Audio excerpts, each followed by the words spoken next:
Today we're going to start with the spark plugs.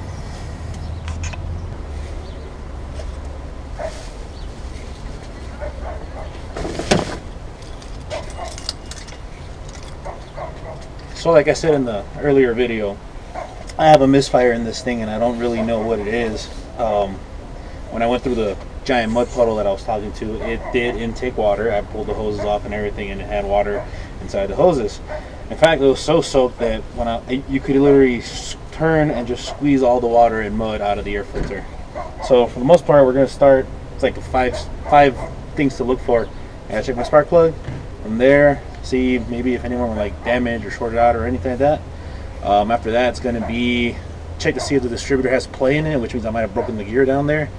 Then it's going to get kind of harder. I'm going to have to squeeze down, pull off the water pump, check the timing chain to make sure that I didn't shear any teeth off of there. And if all that fails, I'd have to, well, I mean, I could check the plug wires, just replace all the wires, see if maybe that's what's going on. I doubt it though. And if any of those first 4 steps don't work, number 5 might be a bent valve from forcing water through the heads. So, all right, well, it should be pretty easy. I mean, it's eight spark plugs. All you need is a 5/8 socket on your wrench, spark plugs, which we already have 8 of, cheap Homoco copper plugs. That's what these old 5/8s love to eat, and of course, your cap gauge. God, they make these things a bitch to open.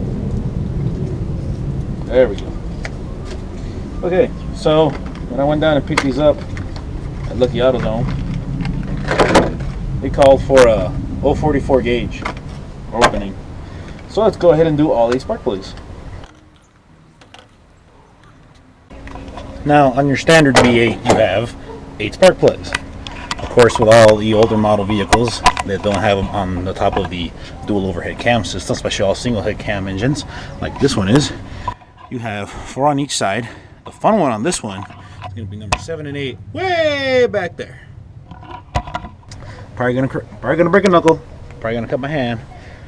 So I don't break any spark plugs. So let's start pulling spark plugs.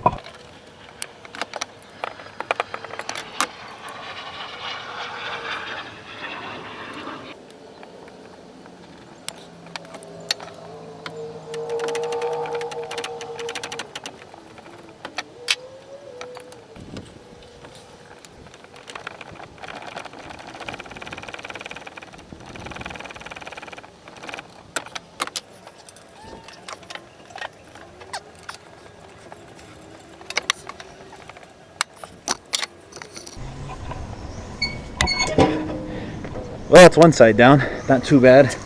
The only problem is that I don't know why the engineers thought, hey, let's make the spark plugs point backwards. But again, I'm not an engineer. Now, personally, that was the easy side, because this side has all the other fun stuff. You got the charcoal canister, you got the little fucking air conditioning unit, compressor, condenser thing, you got the fucking heater vent box, all these delicious water pump cables, lines, and our spark plugs are all the way down there. At least it ain't cold today.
Now, my only problem with Ford in the early 90s was the emissions were a bitch. to be honest, for actually any car from the 1990s. Emissions was probably one of the biggest things, and they had all kinds of plumbing and extra hoses and smog pumps and charcoal canisters and all that other crap. And right now I'm looking at number 8 or 7. It's probably 7 because the passenger side is probably 7.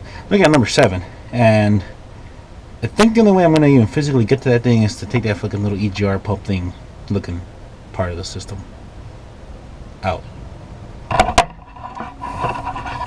Because all this right here is blocking me from getting to right there, which is already going to be a nightmare in its own.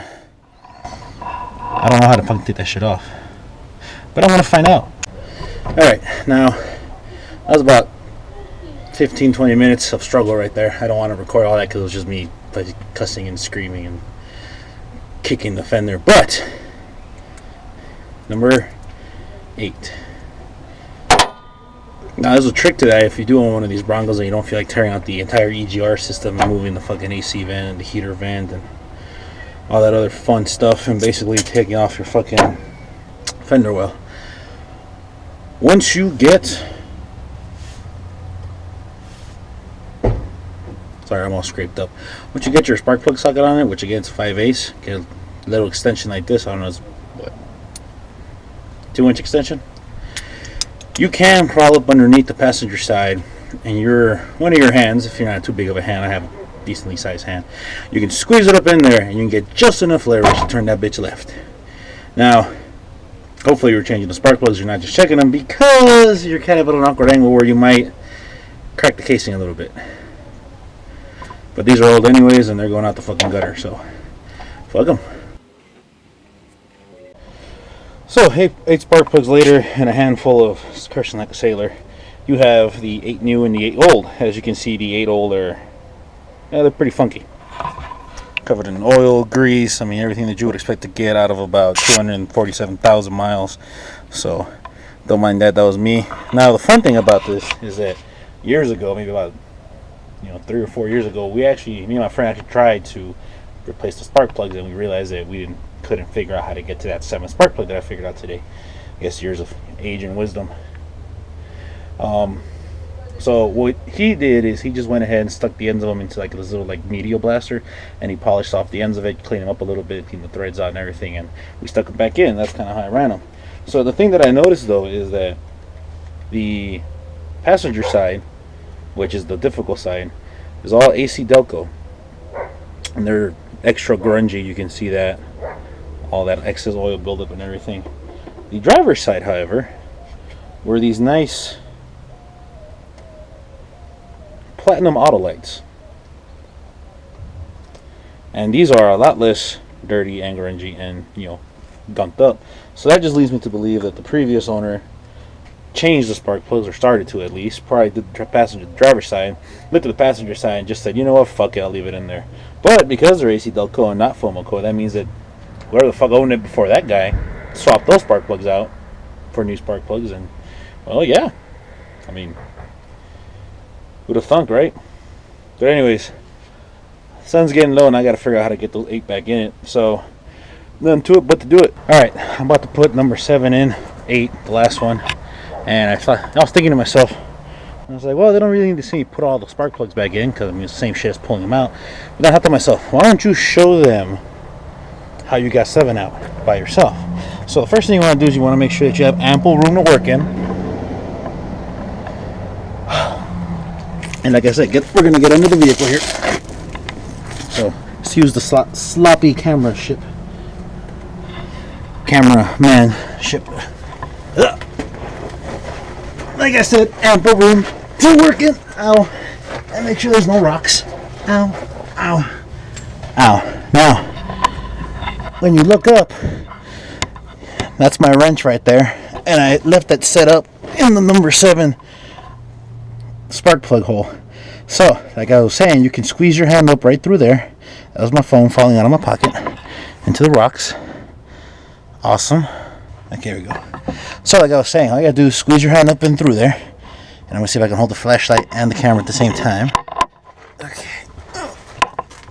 Oh, relocate my shoulder. Okay. So, get there.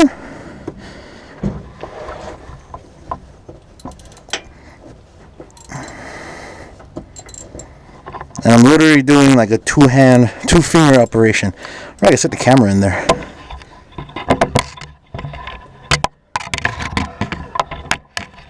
Why, yes we can. Thank you, GoPro. Now, I don't know whether or not you guys can actually see what the hell I'm doing, but it's just simple. Just now the thing, remember guys, if you don't bitch, break, or bleed, you're doing it wrong. Never work on a vehicle whose last adventure was mud.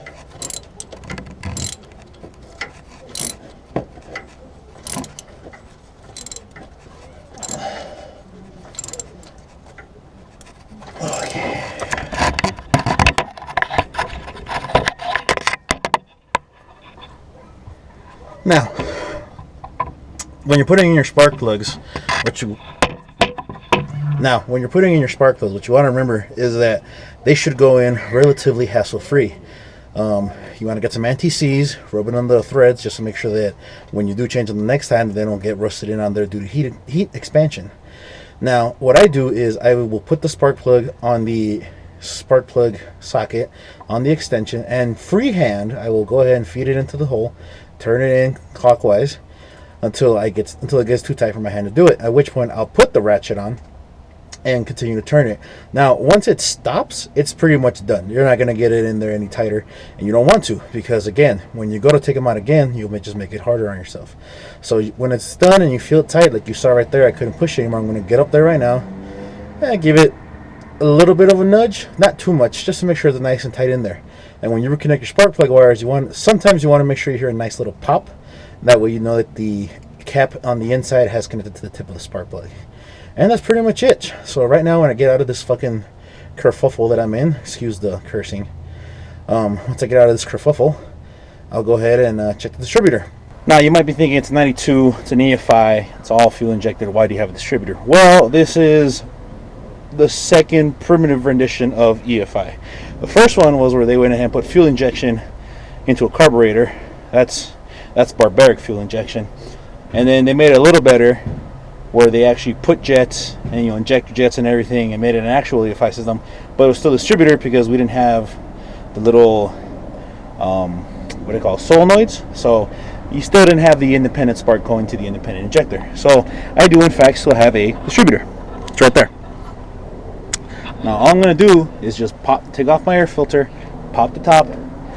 I'll show you right now, very easy, and we're going to go ahead and see if it has excessive play on it. If it does, I could have a broken tooth, which would be great, because all I got to do is pull that distributor out, get me a new distributor. If I get a new distributor, I'm going to get something a little better, maybe, I don't know, fucking Holly, or not Holly, that's carburetor. MSD, there we go, MSD, get full MSD wires, which is pointless, because it's a stock engine, but hey, fuck it, it'll be shiny and new. So let me get a screwdriver, because I have to get my air filter off, which is easy. It's just 2 screws down there. So let me go get a flathead.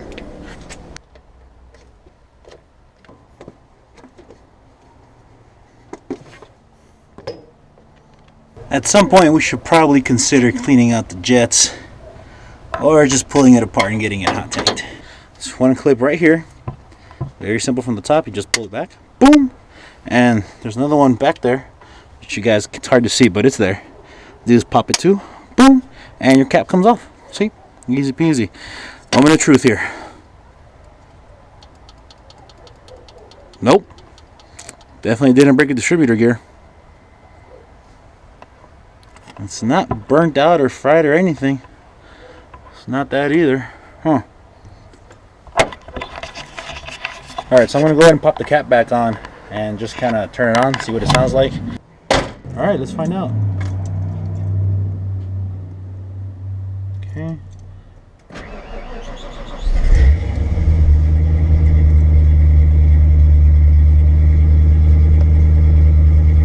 Well, it started kind of like normal, because before it was just like detonating, just boom, and it'd be on.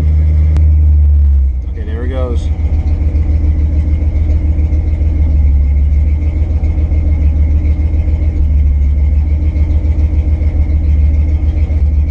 It's idling pretty steady, but it still has that dip. This is what I mean. Oh, this is what I mean.